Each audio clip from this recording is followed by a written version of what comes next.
So, good evening, everyone. Let me just fix this camera to work a little bit better, and then we will start. Um, I said we'd start in about 2 minutes, so we are on exactly 2 minutes now. So, good evening, everyone, and thanks very much for joining us for this conversation. So, what we will do is that we will look at comments. I've got a colleague of mine who's working with me on another channel. So this is very informal. It's not like a formal, strictly sort of stiff with an MC kind of conversation. It's meant to be as organic as possible. And what we'll do is, as you make your comments on the platform on which you are, I can see them on the screen in front of me.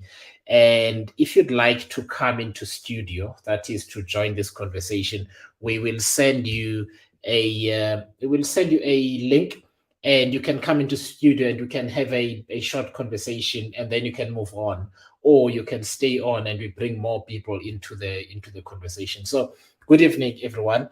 I think on the screen it says I'm Songes Uzibi, but for completeness, my name is Songes Uzibi. I'm the national leader of Rise Mzansi. And we are going to be doing these every Sunday as far as possible. Sometimes I will be traveling, so one of my colleagues will stand in, but we'll make a habit of getting into a conversation together every Sunday to talk about various things. But today I thought I should focus on our reason for existence, what we stand for, and what is our approach to doing the things that we say we stand for, basically. That means we have to share with you an understanding of the problem that we are trying to solve. So Rise Mzansi, for those who may not know, you may have heard only on the 19th of April or before or just after, but the idea of Rise Mzansi has been in existence at least since the 26th of November, when we had the Mobilizing People's Power to Rise conference, which took place not just in Johannesburg, but also around the country in Durban, in East London, in Mthatha, and I think in Mafikeng as well. There were colleagues from Mafikeng that joined. And then in Johannesburg, there were about 400 people that took place in that conversation. And at the end of it, there was a decision to go out and mobilize to start a movement. Now, there is a reason why we say movement, and it has to do with how we understand the problem with South Africa. There is a belief that the only thing that is broken in South Africa is the politics. And if you, in fact, particularly the ANC, basically see the problem as being the ANC only, and if you remove the ANC, then things are likely to improve. But we disagree. I mean, we all agree possibly that the ANC is a significant cause of the crisis that we're in.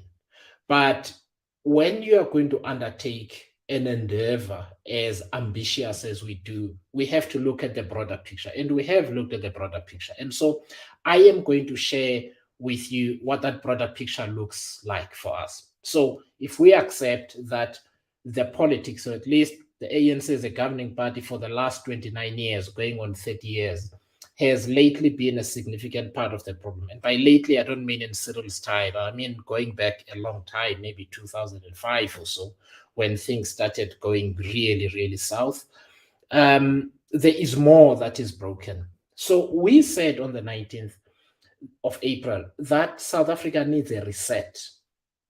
Now, a reset is a reboot in many ways. Now, this doesn't mean we throw the baby out with the bathwater with everything, but let's talk about what we understand as being broken or not working well and why.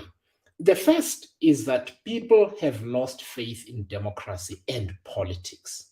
The reason you have so many people, 28 million out of 41 million, who do not vote when there is an election, it is because they do not think politics makes a difference.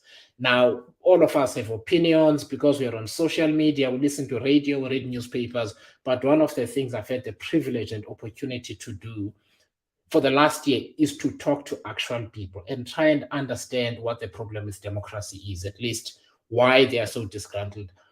And one of the big reasons is that political parties and politicians are inaccessible. They do not listen. They are not available. And political parties decide what is going to happen and they go ahead and they do it. They make deals among themselves. And once they've done those deals, they carry on. And so there is no point in voting, which means a lot more people have decided not to vote for any political party than those who actually vote for a political party, whether it is the ANC or not. And the numbers of people who are not voting have been escalating for many, many years. Basically, since about 2009, people have been staying away from the ballot.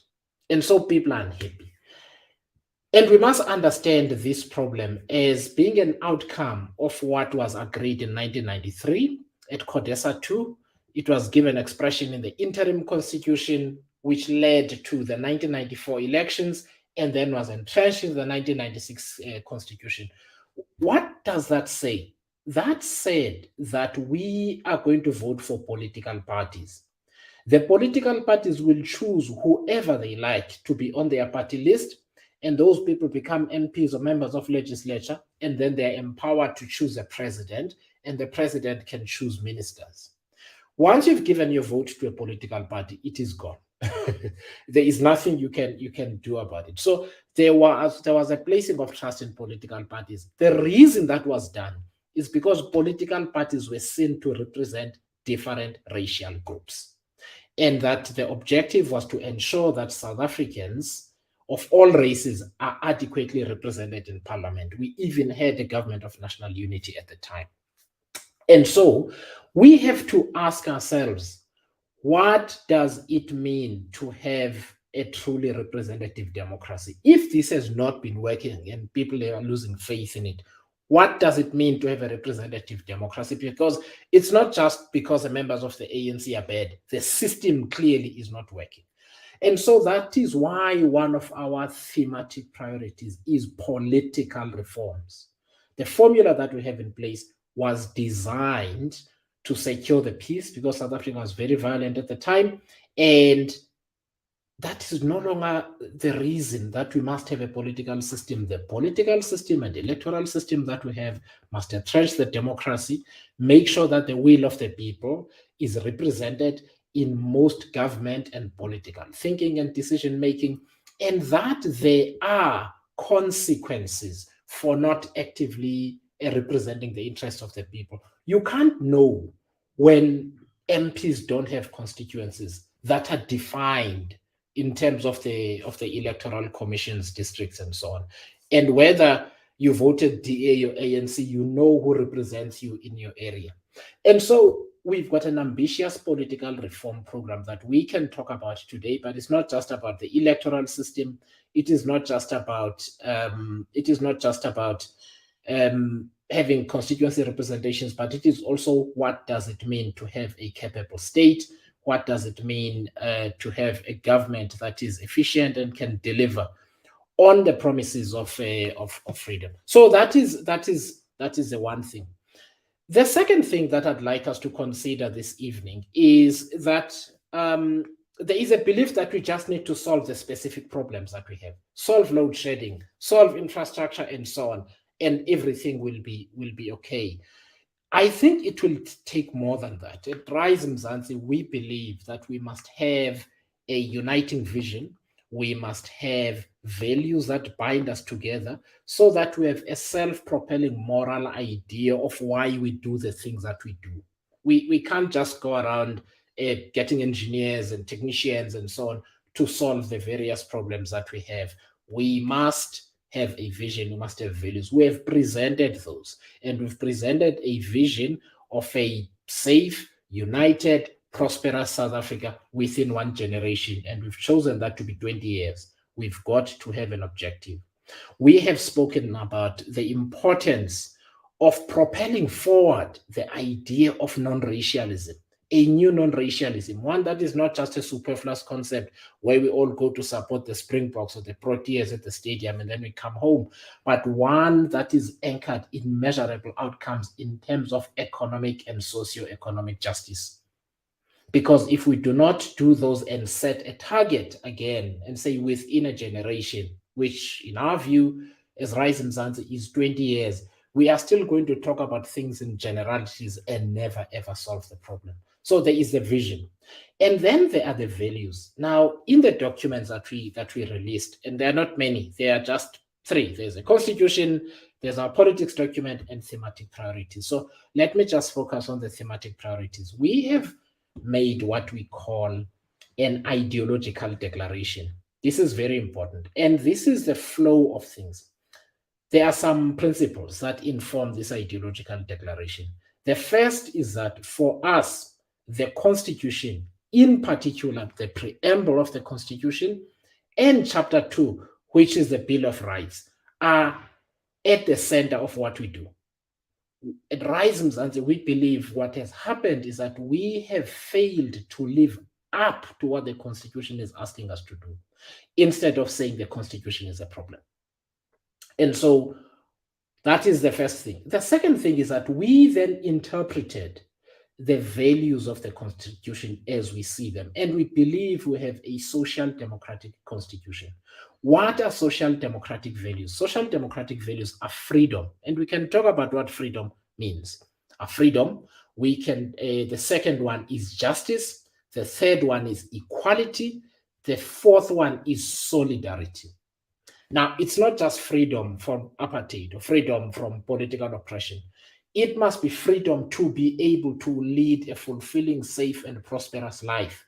If you can't walk or drive freely at night in your community and you live in fear, or you live in fear in your home, you can't possibly say that you are free. If you are poor and you cannot afford to do the things that other people in normal societies are able to do, we cannot say that you are free. And therefore, we continue to fight for freedom, but the material benefits of freedom. So that is an anchoring objective. So freedom is an objective. The second, the reason we say justice is important is that we must be a society that is fair, a society that recognizes what happened in the past. And let me talk a little bit about the past, because we tend to want to gloss over it. The thing with history is that once it has happened, nobody can change it. It does not help anyone to deny what happened in history. What is our history? Our history is a history of colonialism. And colonialism meant the dispossession and killing of Black people en masse across the country.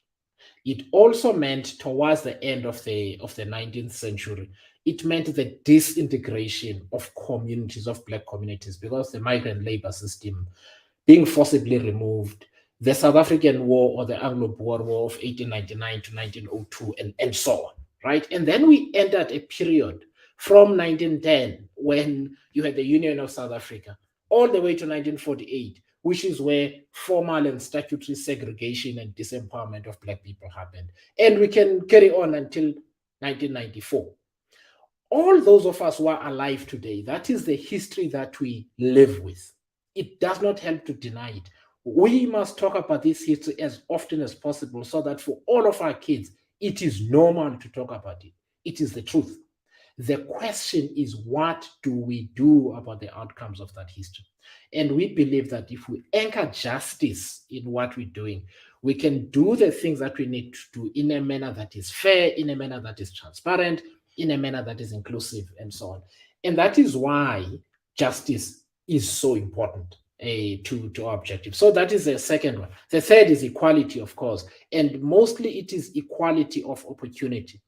And that means we do not, for whatever reason, regard people with means as being the same as people who do not have means, simply because maybe we're all Black and so on. I think we need to evolve the idea of justice to say we want to live in a society where those who have more agree with the moral idea to give more for the general good, so that those who are not able to get up to a point where they can live the kind of life that they deserve in a democracy and a fair society are also able to do that. So that is why this is important. And so we must see equality as being much broader and deeper than a case where we say in terms of the law, men and women are equal and you cannot discriminate. That's easy to say. But in practice, it means as a man, I must accept that I have a privileged position in society where women earn less, where women are more prone to being violated by men, and so on. We must accept these things as being a fact. It's part of accepting the society we are so that we can talk about the society we want to be. Let me talk about solidarity and then the final one in integrity. Basically, solidarity is just agreeing that we are going to be a society that refuses to leave anyone behind. We will not leave anyone behind. We commit to making sure that everybody has access to justice and everybody gets to enjoy the fruits of freedom. And the last one is integrity. Democracy is nothing if it's not just a relationship of trust, to be honest, because we vote for political representatives and there is no contract. We can't sue them if they don't do what they're supposed to do. And that means you need people of high integrity to take on this responsibility, to take on this responsibility, to do on behalf of the nation the things that the South African people want to be done, so that South Africa can become the South Africa we all deserve. So we've made this ideological declaration and we focused on chapter 2 of the Constitution because it brings out the values. But that means for those who are wondering what we are about then as Rise Mzansi, I have to be frank, and that means that for anyone, for instance, who wants the death penalty, we are not about the death penalty. That matter has been settled. It's not going to come back. If you have a problem with same-sex marriage and same-sex benefits at work and that sort of thing, then you do not belong in Rise Mzansi. At least you know there is a clash of values, basically.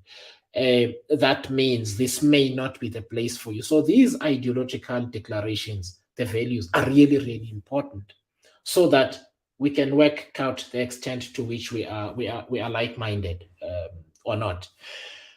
So let me just cover just 2 points, and then we can get into a conversation in the comments. I will have a look to see what other people are saying. So in the last few days, there has been lots of talk about who originated 2024 is our 1994. I don't think it's important who came up with that. We have been saying it for a very long time. And we've seen over time a lot more political parties recognizing the importance of this. But I just want to talk about what this means. So what happened in 1994? In 1994, we had an overhaul of the political system. So check. Rise Mzansi is saying we need to overhaul the political system. We had an overhaul of the political system. And I spoke earlier on about how we're proposing that the political system is overhauled in order to give meaning to the people shall govern, which is trite in a democracy, that what government does must represent the will of the people. And so we set out in our documents the kind of changes that must happen in South Africa in order for the people to govern effectively themselves. We talk about transparency in government and so on. But we also see political reforms not just being the electoral system, the allocation of powers between parliament and the government executive, the president, cabinet, and ministers. For instance, all laws generally are originated by government, as an example, not by parliament. So parliament merely considers the laws that the executive has put in place. The president can appoint directors general. The president can appoint the governor of the Reserve Bank, the board members of the Reserve Bank, the SARS commissioner, the police commissioner, the head of the army. I can go on and on and on and on. And the president never has to account to parliament except at question time, which is staged. And we are making ourselves vulnerable to a situation where we have to depend on the moral strength of whoever is president so that we can have the right government. This cannot work. So we must look at how government is accountable to parliament, assuming that we've had an electoral reform process, which means parliament is more accountable to the people, and you can have rules around transparency. So 2024 is now 1994. One is political reforms, and our purpose is to advance and deepen the democracy. So that is the first thing. The second thing is that we need new thinking in politics. The way we continue to understand our problems is in itself problematic because it means we come up with solutions that are not good enough, or politics comes up with solutions that are not good enough. Let me make just two examples to illustrate the point. If we talk about the problem of drugs in communities, most of us, I can tell you, most politicians will think about it as a law enforcement issue. In other words, you have to arrest the people who sell drugs and the people who buy and use drugs. It's not seen as a public health problem, but it is a public health problem. Addiction is a public health problem. And so we cannot continue to treat it as just a law enforcement problem. We have to understand the drivers of that. So that's just one example. I can talk about many other examples where the thinking is just wrong. So the second example that I will use is whether things such as the challenges of single parent families, especially those headed by women who are in turn some of the most vulnerable people in society, should not be a problem that politics has to worry about in terms of finding a solution. Why am I mentioning this? I'm not mentioning it because I'm saying there is a problem with women. There isn't.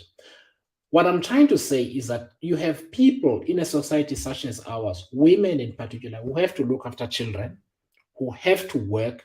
Often they have to work far from home and commute every day, or who have to leave home and not be at home at all for the rest of the week or for a month or for months on end. That's one example.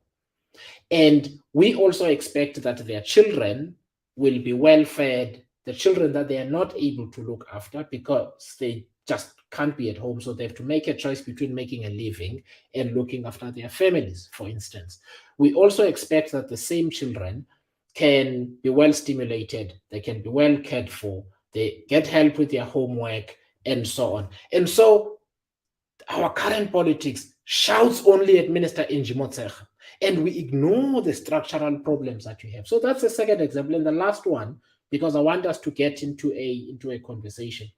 And the last one is as an example is when we talk about spatial justice.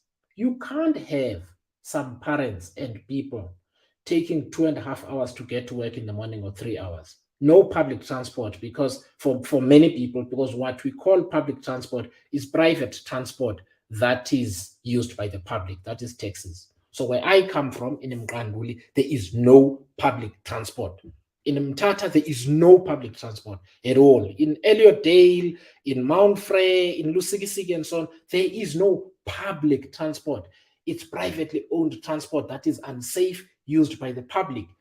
What solutions do we have to that so that people can go to and from work within a reasonable time, make sure their kids are okay, so that they get to be parents? Sorry, guys, I sense a sneeze coming. And so what I'm trying to say is that we've got to change how we think about solutions to our country's problems. So that's just another example. So that is the second thing. The third and last thing I want to talk about before I stop is that there is a belief that politics is broken and it's a bad idea to become a politician. Now, I'd like us to examine this point tonight because how on earth do we fix the political system if we are not in the politics? So, if politics is unaccountable, how do we fix it without changing the law? And if we don't want to change the law ourselves, who is going to do it for us? For those who feel the system does not work for us, how are we going to fix the system? So this is a challenge that I think many of us who do not want to actively participate in politics need to think about, because there's one thing we cannot avoid, and that is the people who are in parliament and in government will affect our day-to-day lives. How do they affect our day-to-day lives? When you do not have a health system that actually works as it should, you end up with private medical aid for which you pay money on. Then you pay private security. Then you pay all of these things that in a safer and healthier society you should not be paying for. And so many people work for decades and still die with insufficient money to help them to retire with insufficient savings, because the savings are going towards subsidizing the government. when people are paying taxes. So what we're proposing is that we change the way we think about the problems and the solutions. We talk about system leadership, and that is seeing the various problems as being integrated rather than as being silos that you deal with. And I mean, I guess I nearly said in closing, but maybe let's take the example of unemployment as well and job creation as we talk about it, and make just 2 points. We have 4.9 million South Africans between the ages of 15 and 34 who are neither in employment, education, or training. 90% of the unemployed, or 89 point something odd percent, you can check the stats from the previous quarterly labor force survey. Those people either have matric or have no matric at all. So when we talk about job creation in a vacuum, without specifying the problem and saying we need to create a system and opportunities where people without matric and people who only have matric can find decent work that is sustainable, and they can earn a living wage that allows them to live a decent life. If we can't put it like that, we are never going to solve the problem, because we talk about unemployment in generalities. We talk about youth unemployment in generalities. And I'm quite happy to talk about some of the ideas that as Rise Mzansi we have in order to start bringing solutions to bear on the problem. So let me take a breather. I'm going to have some water and go through the comments, and then I am going to deal with some of them in turn. Now, if you want to come into studio, so the nice thing about StreamYard is that, so I'm going to talk to some of you and ask if you want to join the conversation and be on the video. Please feel comfortable to do so. We will send you a link. You can send a DM to one of Rise Mzansi's accounts with your email, and we will share that with you so that you can come into studio. So that's the first thing. The second thing is, even though we're supposed to have, let's say, 30 minutes to go. If we have to go longer, we will go a little bit longer to about 8 o'clock. I just don't want to disrespect your time at the same time and just carry on without without giving you an opportunity to step out. So let me just get through. Some of the comments. So Skalf Pangerjan says, I'm pushing Rise Mzansi in the Afrikaner community, but not sure if it can have a negative PR effect. Skalk, no, it will not have a negative PR effect. One of the most powerful ideas to come out of South Africa is non-racialism. It's one of the most powerful ideas. And as our problems have escalated, the party that drove non-racialism for decades, which is the ANC, has abandoned its loyalty to that idea and taken on a black nationalistic posture. Unfortunately, neither the DA nor the other political parties have chosen to champion this cause. South Africans need to unite behind the same vision, the same values, and the same type of principles about how we get South Africa working again.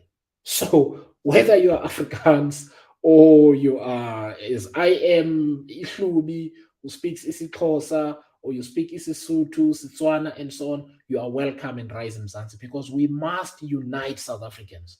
There is no shame in uniting South Africans. I don't know of any society that is divided and fighting amongst one another that has ever managed to achieve great results. But unity needs us to take responsibility, to be frank with one another. And as I spoke earlier on, part of it is talking about our history in a way that is not toxic, but actually talks about the facts and say we're all endowed with a problem now, so we need to solve it. Skulk, so please, if you're Afrikaner, you are most welcome in Rise Mzansi, as there are people from who speak different languages. So Tsepo Mahlare says it is important to simplify the language of what we stand for in all official languages and unofficial languages of the electorate. Tsepo,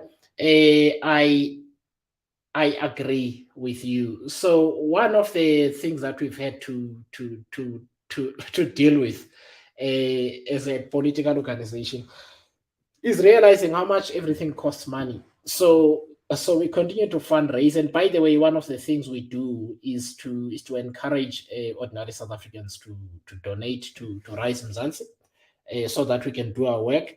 But as we build more resources, Tsepo, one of our primary objectives is to make sure that we are able to reach people in different languages, first of all. Secondly, even in the case of English, that it is as simple as possible. The only thing we do for now is that in our public meetings, we always have a sign language interpreter so that people who are not able to speak for themselves can participate in the conversation, they can hear and so on. But absolutely, I agree with you that this is what we can do. Uh, and then Zolani Makosonke ka right. So let me say something about Zolani. So Zolani is my childhood friend. We grew up together.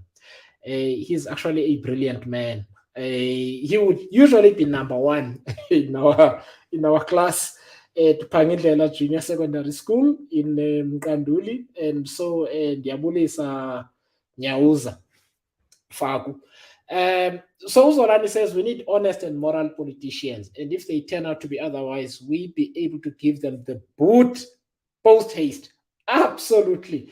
In fact, Zolani, I'll encourage you to read the article that we have written for the Daily Maverick explaining this idea of 1990. 2024 is our 1994, among others. And one of the things we must be able to do is that we must have specific measures for people who sit in parliament or the legislature for assessing their performance. And if they fail at doing that, they must be recalled and there must be a by-election and someone else must be elected in their place. We cannot continue to have a situation where people have guaranteed tenure for 5 years to go to parliament, not read documents, not understand the business of government, and then they just carry on as if nothing happened. So Amy Ruth Linde says, guys, would you be bold enough to advocate for a 1-year paid maternity leave? Germany has 1 year paid with an optional second year.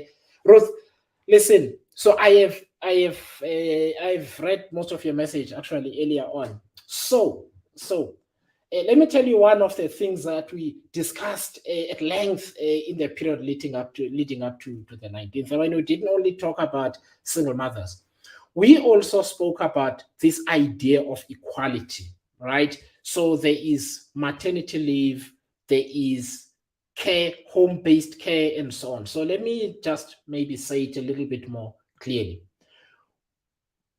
We believe that it's not just the individual, but the family that is critical for rebuilding South Africa. And we're not saying family in a Calvinistic way. Whatever shape, can be a same-sex family, can be a single-parent family, and so on. We must have a plan for the whole family, right? Because it can help form a basis for prosperity and the rebuilding of life. Family and then community, so that we think differently about communities as well. One of the things that personally I advocate is actually not just a extended family paid maternity leave. I think we need to extend, and statutorily so, the period of maternity leave, of paid maternity leave in South Africa. We can have a conversation about whether that is 6 months, 9 months, a year. I know that in Germany it is a year because I've spent some time in Germany and I've got German friends. But certainly, it is important that we do this. Why do we believe that it is important? One of the things you will see in our politics document is the idea of the importance of early childhood development, early childhood nutrition, stimulation, the security of the child, and so on. Now, if most people are not able to nurture and look after their children in their most vulnerable time, and we expect to get really good outcomes at the end, then we're going to have a problem. And so we believe that not just maternity leave, but this really should extend to how we think about benefits of enabling parents to be parents to their children. So absolutely. By the way, Ruth, we're starting a process that we call the People's Manifesto process, where ordinary South Africans will be able to contribute ideas to what eventually becomes our manifesto next year. So Mike Ngobo says Rise Mzansi should deal with the issue of crime and drugs. Drugs results in a lot of drug addicts in front of shops and businesses, which results in customers avoiding these shops and so on. Mike, you are spot on. But I want to challenge all of us to go a little bit further back, right? To think about how we have a wholesome solution. I think we must understand the conditions under which children become vulnerable to drugs, right? I spoke earlier about the fact that parents are not even able to be parents because they are never there. They have to be at work or go look for work and that sort of thing. And there are no early childhood or sort of childcare, for instance, in the case of children. There are also no sporting and other facilities. In other words, you've got these black holes where in communities there is really just nothing for kids to do. So we solve problems on that end, the prevention, the education, and so on, and the provision of alternative things for children and young people to do so that they can get and realize opportunities. So that is one. The second is we can also begin treating it as a public health problem. So the person who's now using drugs must go to drug rehabilitation before they get sent to prison. The person who's selling drugs must go to prison for a very long time, right? So that's the second thing. But that also means we fix the police and so on.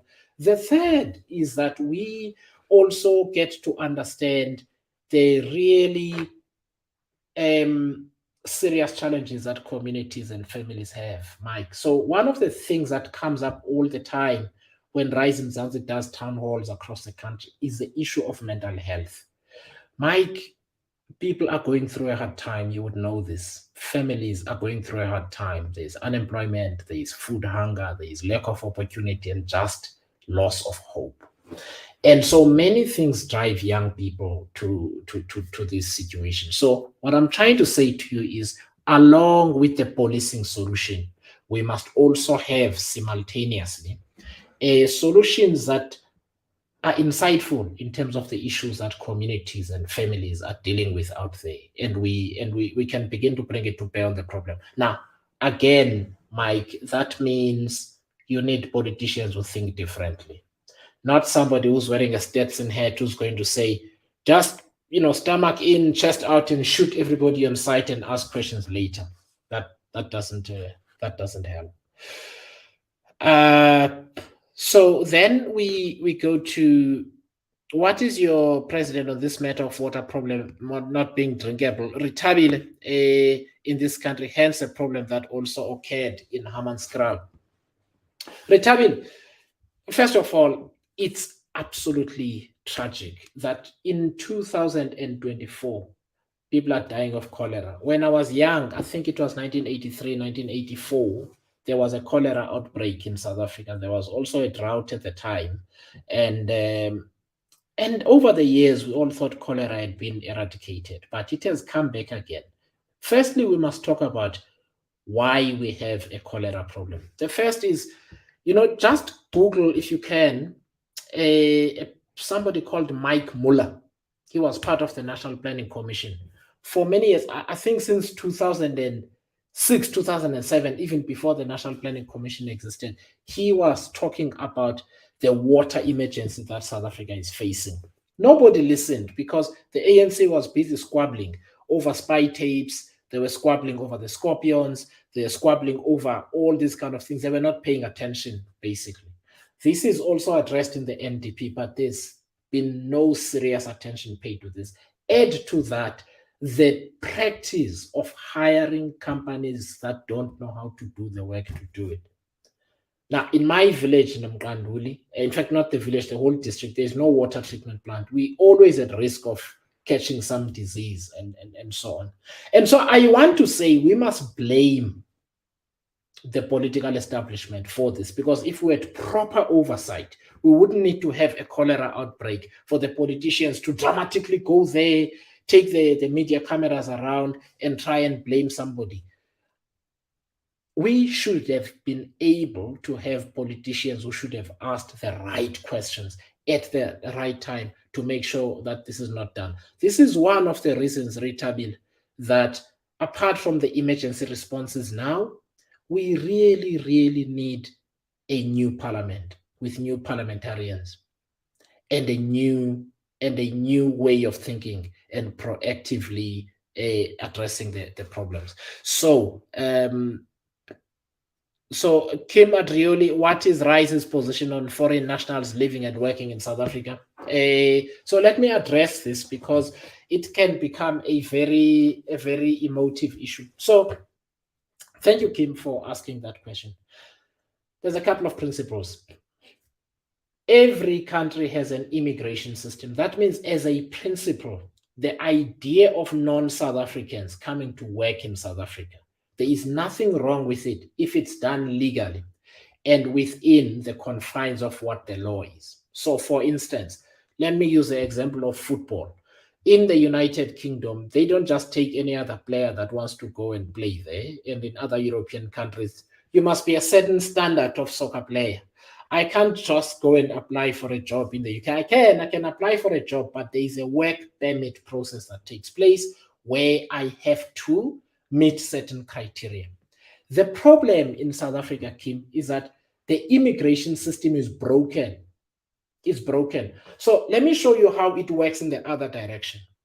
And that is when I worked for a major bank, the MD of, this was ABSA, when I worked for ABSA, the MD of ABSA Kenya, who's doing very well in Kenya, every time he came to South Africa for a meeting, he would have to apply for a visa. The South African government wouldn't give him a 2-year visa, for instance, or a year-long visa. Now, I mean, come on, this is ridiculous. This is a person who is working in Kenya, generating money for a South African company.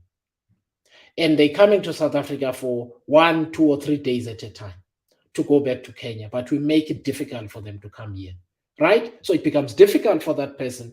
But you go to the hospitality industry, and the number of people who are not South African who work in the hospitality industry make you think, how does this work? So somebody who is highly skilled, generating money for the South African economy, is not allowed to come here without seeking permission each time, but it's easy for somebody who is in the hospitality industry doing something that many South Africans can do to find work here. Like, how does that work? So we don't advocate for simply chasing away anybody who's not South African. That's silly.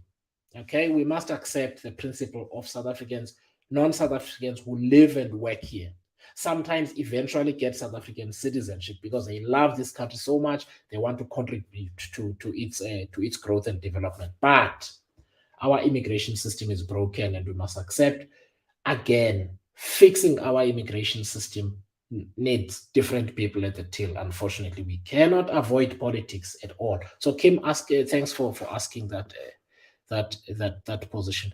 Samuel Gabuza says, I like what you've said about the Bill of Rights. How do we get organizational t-shirts? So look for Makashule Ghana or at Debza, Debo tag them, and let's talk about how you do it. Just DM us. And then we can talk about how you become a Rise Mzansi supporter, a Rise Mzansi volunteer, so that you're not just giving out t-shirts, you're also telling people what Rise Mzansi is all about, and we are able to keep working together. George Bennett, how's it, George? How are you, my leader? I believe we are talking sometime this week. I haven't checked my calendar when exactly, but it says police must undergo psychological assessment every year. The amount of mental challenges police face is by far the reason why service levels are dropping. George, this is so important. Public servants in general are under a lot of pressure. And one of the things I'm always at pains to explain is that, the people that work in the public service are our brothers, they are our sisters, they are our aunts, they are our mothers. I come from a family of lifelong public servants. I'm the first person in my family not to work in government. I'm the first person, and I'm a grandchild. in my family. So people have always worked in the public service. And there are millions of dedicated public servants, but the working conditions, many of them work in terms of the political environment, the political infighting, the toxic environment, the corruption, and so on, makes it really difficult for them to be in a good mental state while working there. So the first thing I would say, George, is that one of the things about having a properly run government where the rules are clear, the politicians are ethical, the administration is not corrupt or has got very limited corruption and so on, is that the working conditions improve. South Africans are tormented in municipalities and government departments, whether they provincial or national, by the toxic culture brought on by bad politicians. You know, a relative of mine who worked for a state-owned company said, this is in isiXhosa. She said, "Songs akho nto ibuhlungu ngathi kukuripota eqabini." What does it mean?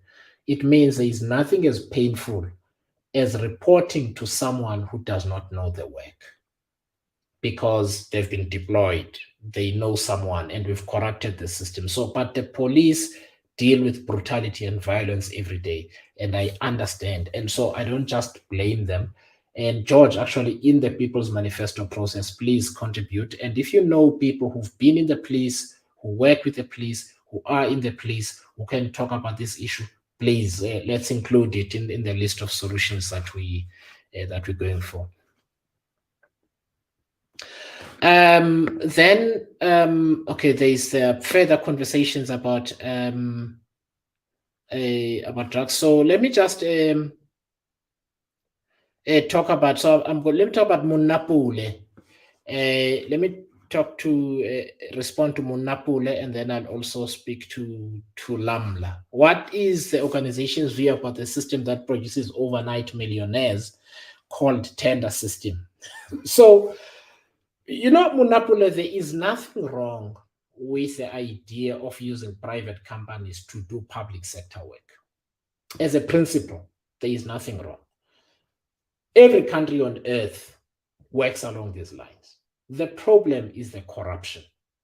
Now, earlier on, when we started this conversation, we spoke about how when you have a closed system, so the people some of the people we call tenderpreneurs, what they do is they sponsor very specific politicians so that when they get into positions of authority, they take decisions and direct the work towards those companies, and the cycle continues. Now, I would like to encourage you, Munapule, to look at our documents in the About Us section on Rise Mzansi, and look at what we say about some of the things that need to be done. Now, one of the things we say needs to be done is government transparency. Let me give you an example. If it was to be compulsory, and there's absolutely nothing stopping us from doing this. If it was to be compulsory that every government department, every municipality, every state-owned company, every 3 months, they must publish all contracts above R1 million, say who got those contracts, so that we can check whether those companies and who the directors of those companies are, so that citizens and civil society groups can see if those same political parties gave to political parties. So same companies and individuals have given to political parties. Because now we can see that, the reason individual A is getting so many contracts in municipality B is because they're giving so much money to politicians, right? So that is one of the reasons we generally support the principle of transparency, not just in terms of party funding, but transparency in government. There is nothing stopping us from doing that. But if you had a single political party saying that should be done, no, they don't do it.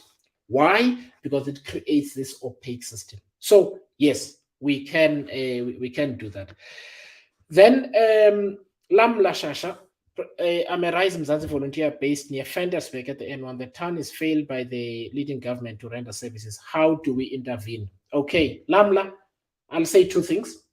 The first is that we just get in touch with ourselves. Just send us a DM with your contact details, and then we will get in touch with you. But as a general principle, so one of the things that Rise Mzansi believe is that a priority for the next parliament and the next government is to put the 100 worst performing municipalities under administration.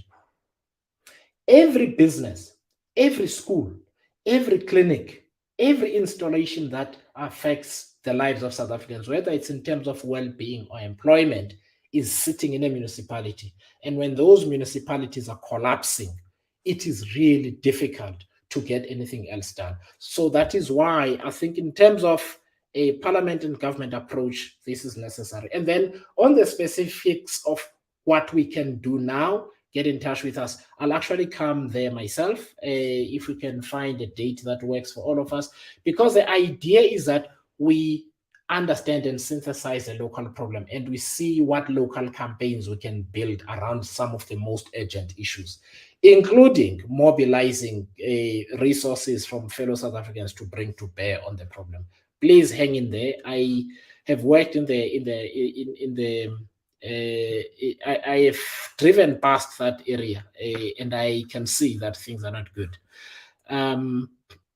And then there is a question. So there are two questions. Shoni Mukhema says how coalition politics should work. And Kim Webster says, elaborate on why you opted not to join the DA-initiated moonshot or the UDM efforts in the direction of securing consensus in a way forward. Kim, thank you so much for asking this question. So first of all, we believe that if there is to be a sustainable way forward for South Africa, it cannot be premised on a negative.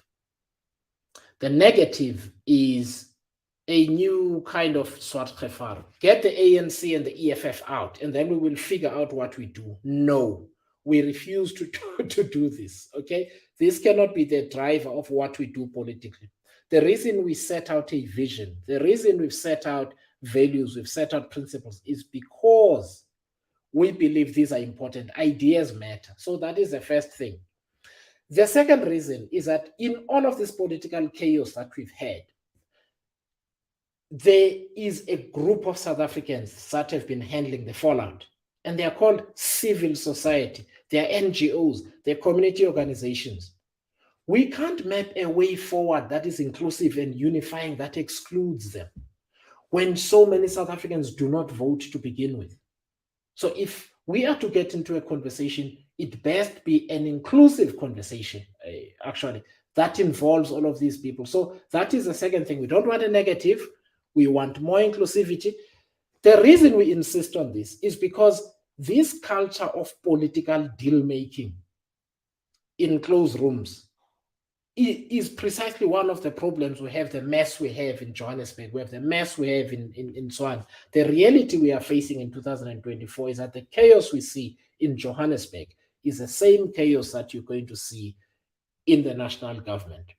And the last thing I want to say is that if you want to bring South Africans together to do something sustainable, you do not do this via the media by making a big announcement. I got more calls from journalists without getting any communication from the proponent of the Moonshot Coalition.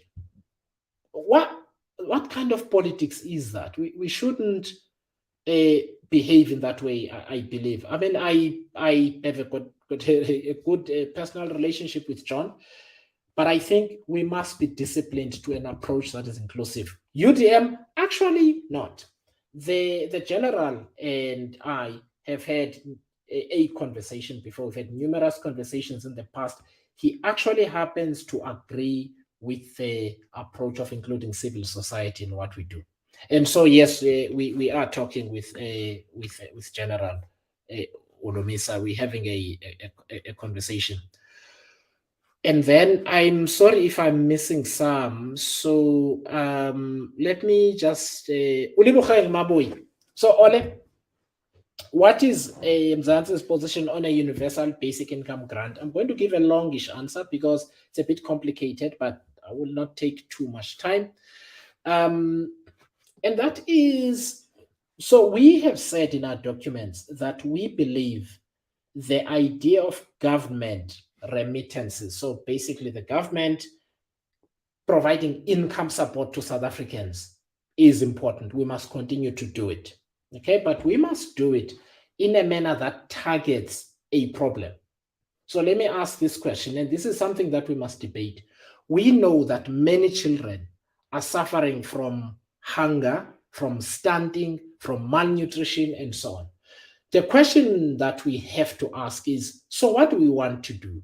Do we want to have a universal basic income grant, or do we want to double or triple the child grant, for instance, to make sure that those kids have got better food security?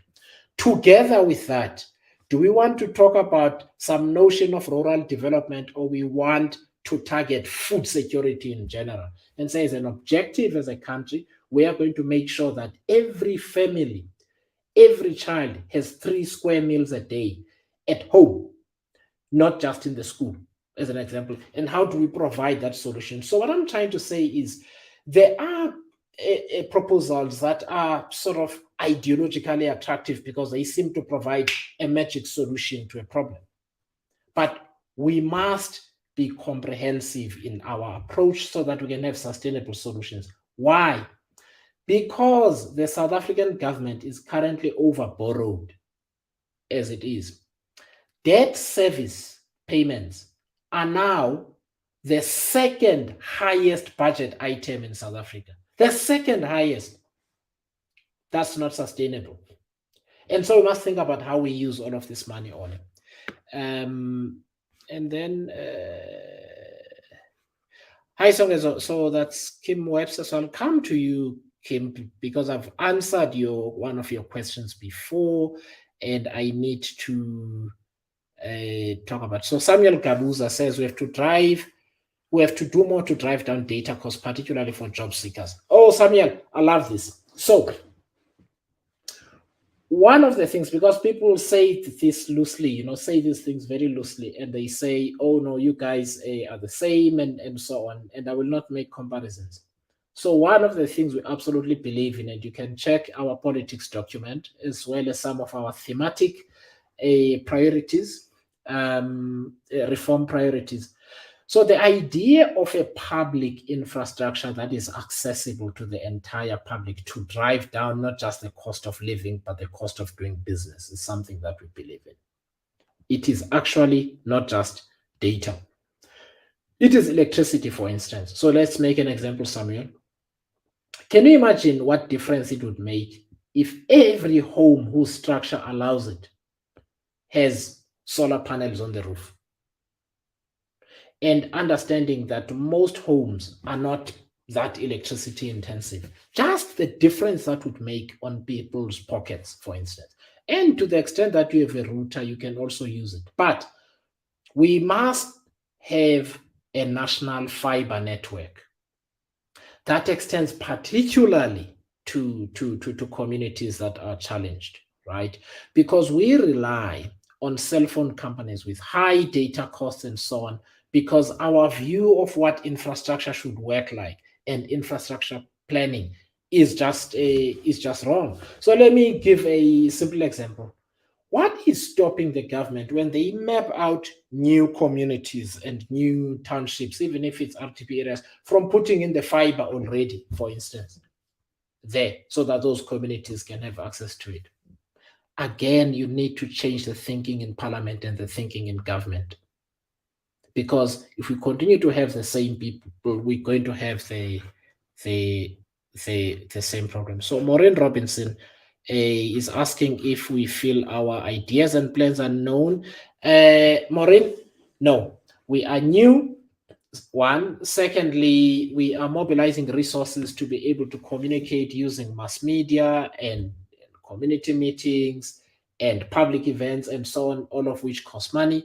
And so we're not known all over, but what we're looking for, Maureen, are supporters, are volunteers, and organizers who are going to spread the word. Ultimately, what we need to do is to encourage South Africans we know to know about our message. One of the things we're going to do, though, that we're investigating and we're going to start delivering on by the end of this month or in early July is basically communicating these things in short videos, in explainers that can be shared on digital platforms, on social media, on WhatsApp, and so on, to explain not just our own positions and solutions, but also what we're about and how people can be part of building this effort. Um, okay, so I just want to be sure that I've covered many. Okay, Ashay Rabila, Ashay, you saying how do we make mental health solutions like more accessible and affordable? I think it has to do with how we think differently about public health, Ashay, which is the problem. There appears to be a view that the public health system should only deal with physical ailments, not mental ailments. And so I don't believe we've got enough psychologists and psychiatrists in South Africa, because if we took the approach that says there must be enough in every public health facility in South Africa so that people in every community can walk or drive for like 10, 15 minutes only and get to a facility using public transport, even, and find somebody who can offer a mental health service, who will be sitting in a different place. But once again, we need to change the thinking in government and in politics, so that you've got politicians who are able to ask different questions, who are able to have different approaches to these issues. Yeah, Grant 5 says fiber network data provision is fundamental to addressing substance abuse. Yeah, no, that is that is absolutely true, because a lot of it has got to do with education, with access to information, knowing where to access certain support and that sort of thing. Songezo Somata says, let's revisit technical vocational education and training institutions. Practical is lacking. Songezo, I couldn't agree with you. Remember when we were speaking earlier, I was talking about the people that don't have matric and the people that only just have matric. How about this kind of objective to say within 5 years, every one of those people who don't have a skill will have a skill, and we'll make sure that they've got one, even if it's doing hair or maintenance or whatever the case is. We will do it. That is where those technical and vocational education facilities come into play.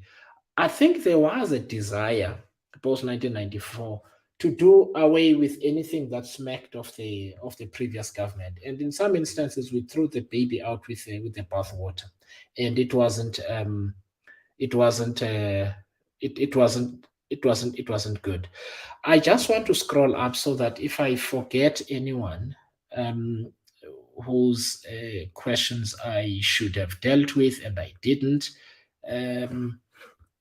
No, I don't see that I have, so I'm going to check Twitter just to be sure.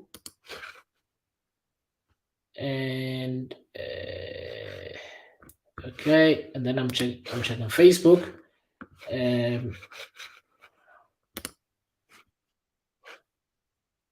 Right. Okay.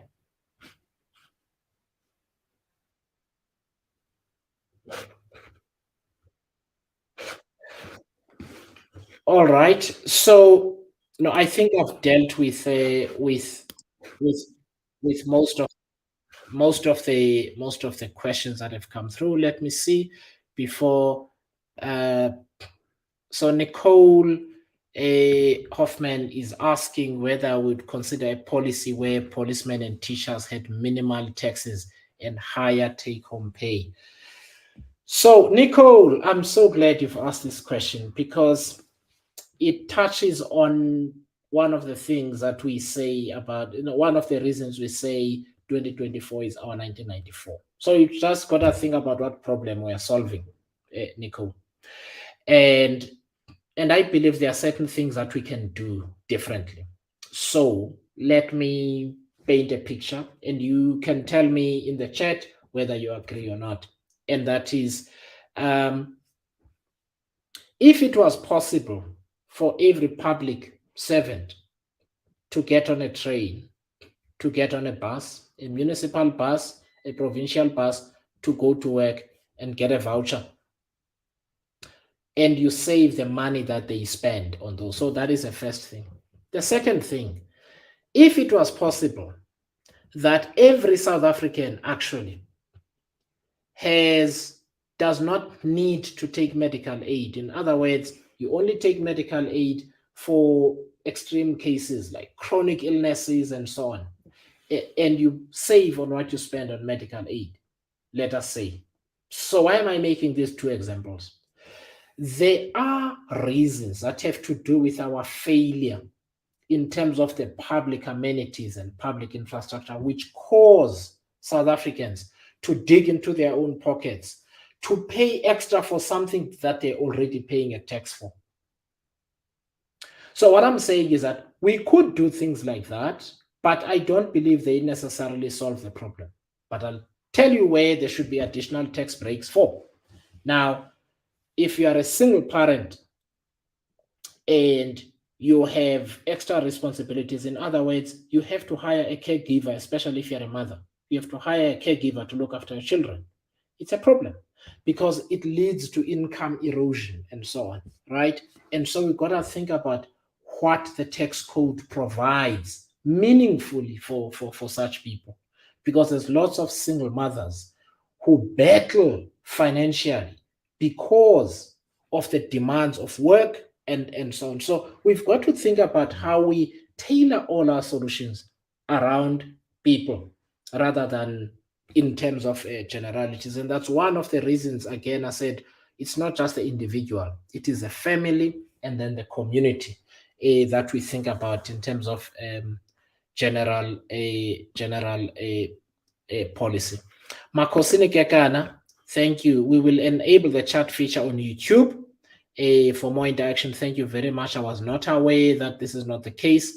This is our first conversation, and I'm going to move towards a wrapping up.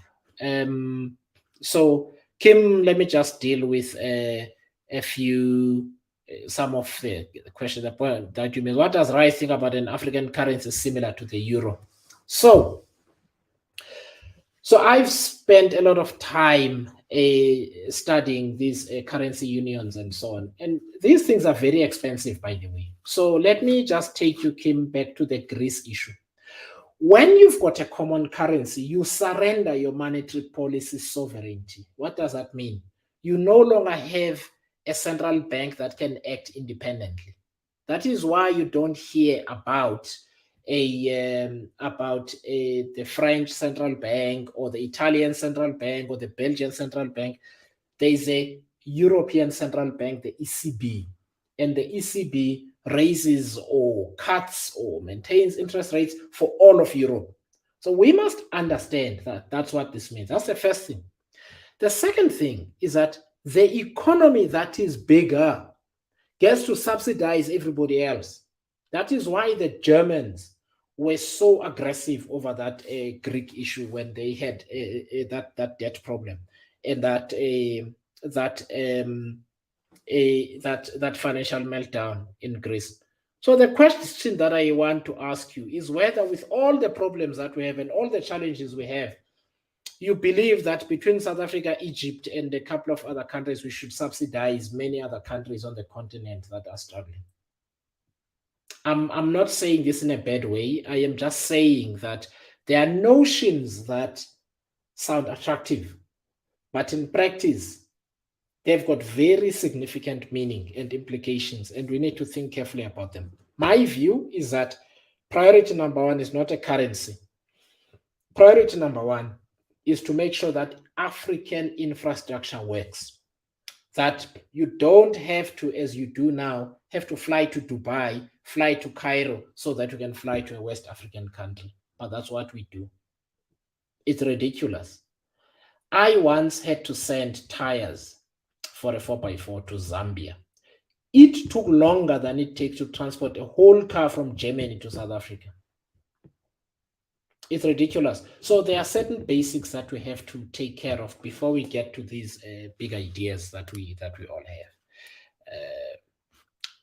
have. Samuel, so let me just check because I'm going to go towards a closing now. Yeah, let me go towards the closing because this is our first meeting. We're going to have another one on Sunday and the Sunday after, and so on. Let me just say that we, as Rise Mzansi, believe that we have a very good opportunity next year, South Africans, to finally get the politicians and the politics that we want. I want to say that it will not be possible to do that if so many of us do not believe we are the ones we have been waiting for. I am primarily a voter. I am a citizen. I am fed up of what is going on. I have decided, same as my colleagues, same as every volunteer who works on Rise Mzansi, we have decided that we are the ones we have been waiting for. We are not suddenly different people because we have decided to take responsibility for delivering the future that we want. The people that were in the struggle were not cynically called politicians, whether they were for the PAC, the ANC, for AZAPO, in the United Democratic Front, and so on. It is important that through our own actions and by acting in good faith, by behaving ethically in our public work, in our political work, that we restore hope to the idea that politics can work for everyone. And that the best people to make sure that politics works for everyone are not the people that have messed up the politics, but us, the ordinary people. And that we choose to do extraordinary things by stepping into the ring and building those networks of people who are willing to change South Africa for the better. It might look impossible, it might look difficult, but we cannot give up on South Africa now. One of my biggest fears is that South Africans will simply lose hope and say there is no point in fixing or rescuing the country anymore. I really want to beg all of you and everyone that you speak to say that we must stop centering the ANC and its problems in how we think about the future. We must think about our own future. We must have the confidence to say we know what the problems are in our country. There are no specially anointed people who are born to solve the problems of South Africa. The only people who can solve the problems of South Africa are ordinary South Africans who choose to do the extraordinary by taking personal responsibility for what they believe South Africa and South Africans need. We cannot otherwise do this. I get criticized for saying going to court and protesting don't go far enough. Ultimately, we need good, solid people in parliament, good, solid people in legislatures, good, solid people as councillors, good, solid people in the public service, and so on, so that those people can use their ethical standing to make the right political decisions, create the right political environment. I know it is hard. I know it is scary because it seems too big a job. But we can do it, because if we don't do it, it will be too big a job to survive the mess that will come thereafter. So I'd like as many of us as possible, as we think about next week, and what we'll do next week, we'll pick a very specific theme and have more than one person in the conversation, so that we start dealing with these problems one by one. But again, when we say 2024 is our 1994, we mean it's a pivotal moment. This is not about chucking out the ANC and putting in the same politicians. It is about fundamentally changing South African society. It is about having a vision. It is about having values. It is about changing the thinking and the approach to problems that we have. It is about having a different type of politician. It is about having new rules for government and parliamentary behavior. So it's important that we see 2024 as the opportunity for a very big reset. And what I will say is each of us must just find a minimum of 8 South Africans that can believe in this vision. 8 South Africans for each of us. And we encourage everybody to find 8. You will be amazed what 100 times 8 times 8 gets you in terms of people who believe in the same thing.